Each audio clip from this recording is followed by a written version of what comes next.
Ito yung buhay na patunay mga Q ng kasabihan na hindi ka pa rin maka-move on 'no. Ito po yun mga Q, kasi siya po yung ex-manager ni Ila CTV mga Q. And actually guys, idol ko talaga 'to dati mga Q. And idol na idol ko 'to. Kasi bukod sa apelyido niyang Duterte mga Q, kasi idol na idol ko po si Pangulong Rodrigo Duterte mga Q, ay Duterte rin po yung apelyido nito guys. And at siyempre mga Q, makikita natin to sa mga gigs, sa mga concert dati ni Ella CTV mga Q, na tahimik ko talaga siya guys. Cool na cool lang po talaga siya na klaseng tao. Yan, kaya magiging idolo mo talaga siya kumbaga para po siyang ano talaga, yan, pwede po siyang maging leader. Yan. So ngayon kasi yung nangyayari mga ka-Q, yan, alam niyo naman siguro kung ano yung issue ngayon mga Q. So wag na natin pag-usapan dito guys. Ayan. So ire-react ko lang 'to mga Q kasi nga ayaw ko ring gusto ko lang kayong ibigyan ng awareness guys na itong tao na 'to ay wag niyong basta-bastang paniniwalaan mga Q.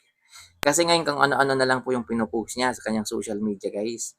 Yan halatang-halata po talaga mga Q na hindi po siya maka-move on mga Q. Siguro dahil number one na rason guys ay hindi na siya yung nagma-manage kay Ila CTV at wala na siyang kinikitang malaki. Yun talaga yung number one na rason at wala nang iba. Kaya kung ano-ano na lang talaga yung pinopost niya mga Q para lang talaga masira si Ila CTV at ang kanyang manager, si Ma'am Beverly. Yan, yun po yung number one na rason mga Q. Wala nang iba guys, wala nang iba. Yan, wag na nating bigyan pa ng palaisipan yung mga isip natin guys. Yun lang po yung number one na rason. Yan, siyempre dati busog na busog po siya eh. Yan, busog na busog po siya dati mga Q sa kay Ilyas CTV mga Q kasi kaliwat kanan yung concert tapos magkano lang yung binibigay niya? 10,000? 10,000 lang daw yung binibigay niya mga ka-Q? Grabe naman. So ngayon, nung nawala si Ilyas CTV mga Q, doon na siya mga Q, kumbaga doon na siya nagsalita ng nagsalita mga Q. Doon na lumabas yung tunay na ugali ni Sir Edward mga ka-Q. Grabe guys, deserve na deserve po niya iwan ni Ilyas CTV mga Q. Dahil lumabas yung totoong ugali nung iniwan na po siya ni Ilyas CTV mga Q. Hindi niya po matanggap na nagpalit po ng manager si Ilyas CTV dahil inabuso niya rin mga ka-Q. Isipin nyo guys ha, yan 10,000 yung binibigay na TF kay Ila CTV o mas mababa pa nga doon guys. May narinig ako ano lang daw eh. Nasa 4,000. Ano yun? Grabe no? So deserve na deserve nito mga Q na iwan ni Ila CTV. Sir, pasensya na po sir ha. Yan. So wala pa akong personal na galit sa inyo sir. So ngayon lang medyo may tampo konti kasi kung ano-ano yung sinasabi ninyo. At higit sa lahat sir, hindi ka na yung nagmamanage kay Ila CTV.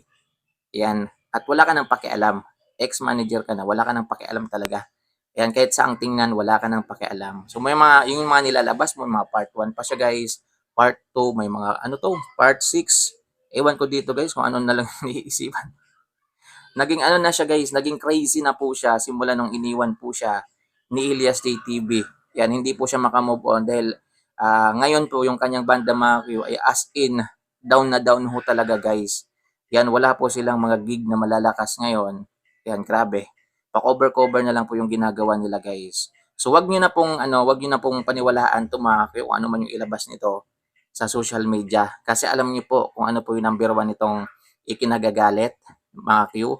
Wala nang iba kundi dahil doon sa iniwan siya ni Ila CTV at hindi na po siya malakas kumita. Yun po. Yan. Na-insecure po siya dahil kay Ma'am Beverly na po napupunta ngayon yung malaking kita mga Q. Dahil si Ma'am Beverly po nagpapasikat ngayon kay Ila CTV. Yan, siya po yung manager ngayon. So yun lang po mga Q yung kinakagalit nito guys. Wala na po, wag nyo nang lituhin yung isip ninyo. Mga Q, wag na po kayong magpapaniwala dito guys. Grabe, marites din pala ito mga ka-Q. Kalalaking tao mga Q. Ang laki pang tao, lalaki pa, tapos sobrang marites guys. Kung ano-ano po yung nilalabas. Nakamove on na yung lahat. Yan, si Ila CTV okay na, si Ma'am Abigail. Yan. At hintayin mo, mag-uusap din si Ma'am Beverly, si Ma'am Abigail, si Elias, mag-uusap silang tatlo. Yan, magiging maayos po yan lahat para po kapag punta na nila ng Amerika, okay na lahat, nakasettle na lahat. So itong si Sir Edward, hindi talaga makamove on mga ka-Q. Grabe. Guys, meron pa daw siyang ilalabas. Ayan, so ayaw ko nang ipakita dito kasi hindi naman yun yung linya ng ano natin. Ako bibigyan ko lang kayo ng awareness, mga Q, na huwag kayong magpapaniwala dito guys. Kasi yung number one reason kaya po siya nagpuputak-putak ngayon sa social media dahil iniwan po siya ni Ila CTV at wala na po siyang kinikita mga ka-Q. Yun po yung number one na rason guys. Kaya wag nyo itong papaniwalaan mga Q. Yan masisira lang yung isip nyo dito sa kanya guys. So yun lang mga Q. Yan maraming salamat guys sa panonood. Ayun no. Yan, hindi po ako judgmental mga Q ha. Sir, nag-react lang po talaga ako dun sa mga sinasabi niya. At wag po kayong mag-alala sir dahil kahit ano pa po yung ilabas nyo sa social media po ninyo ay hindi na po talaga ako maniniwala. Yan, hindi po ako katulad sa ibang mga viewers dito sa Facebook. Ayan, dyan sa Facebook na basta-basta na lang talagang maniniwala. Yan, ibahin nyo po yung mga followers po ni Ilyas TV sir. Yan, napaghahalataan na po kayo sir. Halatang halata na po talaga na yung pakay nyo lang ho talaga ay sirain si Ilyas TV.